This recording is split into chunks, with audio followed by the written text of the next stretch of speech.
आखिरकार supreme court ने UGC के नए नियमों पर रोक लगा दी है। इन नियमों के खिलाफ देश में कई जगहों पर काफी विरोध प्रदर्शन भी देखने को मिल रहा था। सुप्रीम कोर्ट ने यूजीसी के नए नियमों पर सुनवाई करते हुए बड़ा आदेश दिया। चीफ जस्टिस सूर्यकांत और जस्टिस जोए माला बागची की बेंच ने मामले की सुनवाई के दौरान ये कहा कि यूजीसी के नए नियम अस्पष्ट हैं और इसके दुरुपयोग का खतरा है। इसके बाद कोर्ट ने यूजीसी के नए नियमों पर स्टे लगा दिया है। इस मामले की अगली सुनवाई अब 19 मार्च को होगी। याचिकाकर्ताओं की तरफ से वकील विष्णु शंकर जैन कोर्ट में पेश हुए थे।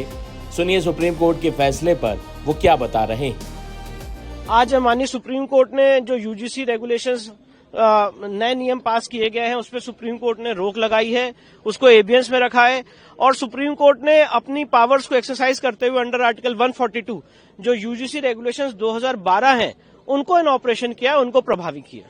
अगला कदम क्या रहेगा, क्योंकि इसमें सुप्रीम कोर्ट की अब सुप्रीम कोर्ट ने इस मामले में केंद्र सरकार को और सारे पक्षकारों को नोटिस जारी किया है और इस मामले की अगली सुनवाई 19 मार्च को निर्धारित की गई है। 19 मार्च को क्या कुछ होने की संभावना है? अब ये तो कोई व्यक्ति प्रेडिक्ट नहीं कर सकता है। केंद्र सरकार से जवाब मांगा है, केंद्र सरकार अपना जवाब देगी, फिर मामला आगे बढ़ेगा। चीफ जस्टिस ने आदेश देते हुए कहा कि 2012 के नियम फिर से लागू होंगे।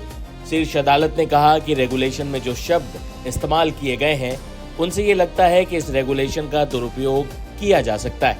जस्टिस बागची ने कहा कि हम समाज में एक निष्पक्ष और समावेशी माहौल बनाने पर विचार कर रहे हैं। उन्होंने कहा कि जब 3E पहले से मौजूद है तो 2C कैसे प्रासंगिक हो सकता है।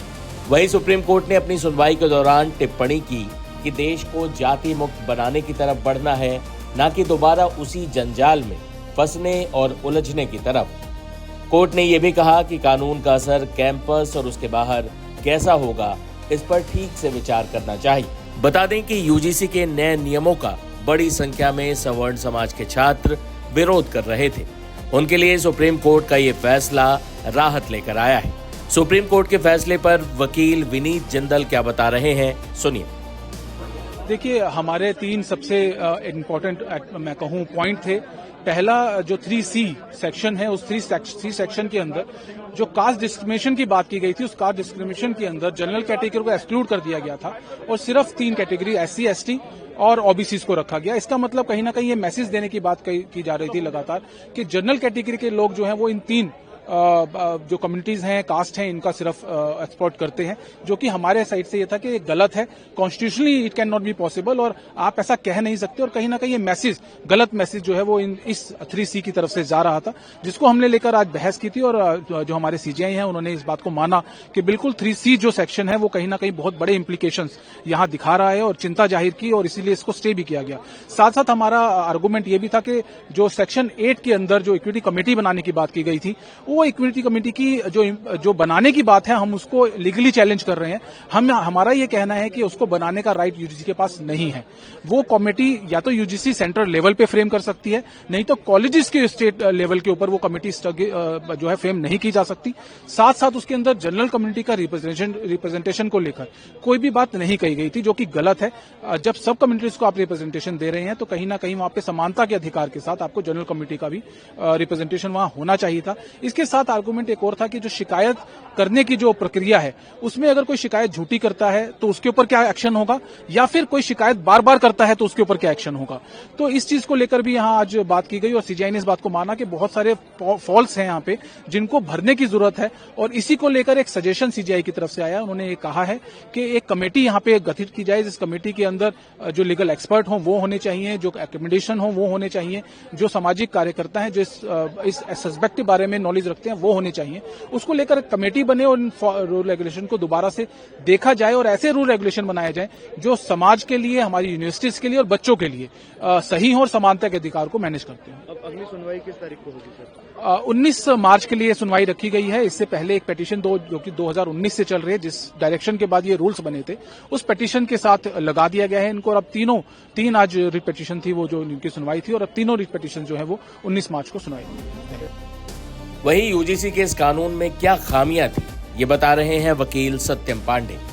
हमने इस बात को पॉइंट आउट किया कि अगर इस प्रकार से रेगुलेशन लागू रह जाते हैं, अभी यूनिवर्सिटीज में एडमिशंस होने वाले हैं, नए फ्रेशर्स बच्चे जाएंगे जिन्हें रैगिंग का सामना होगा, और रैगिंग यूनिवर्सिटीज में all across the world, her university, her college, her campus में रिकॉग्नाइज्ड फैक्ट है। और लेकिन ये जो नया एक्ट आया था इसमें रैगिंग की डिफिनेशन ही गायब कर दी थी, तो इस रेगुलेशन में कमी तो थी। और रैगिंग अगर होती किसी जनरल कैटेगरी के बच्चे की, उसके पास कोई ऑप्शन ही नहीं था कहीं शिकायत करने का, क्योंकि उसको क्रॉस केस का डर होता कि भाई ये हमारे खिलाफ कह देंगे कि इन्होंने कास्ट बेस्ड एट्रोसिटी हमारे अगेंस्ट की है। इक्विटी स्क्वाड के पास ये है कि भाई अगर SC/ST का कोई भी शिकायत आता है उसको कंप्लेन करनी है पुलिस को, तो पता चला जो पढ़ने गया पहले दिन वो जेल पहुंच जाता। तो ये बहुत ही खतरनाक ड्रैकोनियन लॉ था। ये क्रिमिनल ट्राइब एक्ट 1872 जैसा था, जहां कुछ जातियों को मान लिया गया था अपराधी था। इस रेगुलेशन ने मान लिया था कि जनरल कैटेगरी के बच्चे अपराधी हैं। इसी के खिलाफ आज हम आए थे। ईश्वर की कृपा है, महात्मा गांधी के आशीर्वाद, हमने निकलते ही महात्मा गांधी जी से आशीर्वाद आज मांगा है। आज उनकी ही कृपा से सत्य की जीत हुई है। और सत्यम जी, अब अगली तारीख कब मिली है?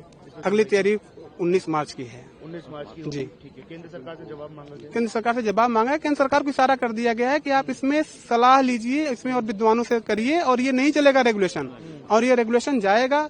हमारी कोशिश है ये रेगुलेशन पूरा जाए। हम इसमें अमेंडमेंट से नहीं, ये पूरा रेगुलेशन जाए और ऐसा कानून बने जिसमें किसी भी प्रकार का किसी भी बच्चे को फाल्सली इम्प्लीकेट करने का कोई भी चांस स्कोप ना हो। अदरवाइज पॉलिटिकल पार्टी जो उनके प्रवक्ता बैठे हैं बच्चों को फंसाने के लिए, और पर्टिकुलरली देखिए हम कास्टलेस सोसाइटी चाहते हैं। अगर आप अभी किसी यूनिवर्सिटी कैंपस, किसी हॉस्टल में चले जाएं, ठंडियों का सीजन चल रहा है, एक ही रजाई में जनरल और OBC का बच्चा बैठा हुआ मिल जाएगा आपको। आपने ऐसा बना दिया कि जैसे जी यूनिवर्सिटी डिवाइडेड है। मतलब क्या सोचा इन्होंने, खैर ईश्वर जाने। अब सुप्रीम कोर्ट इस मामले की अगली सुनवाई 19 मार्च को करेगा।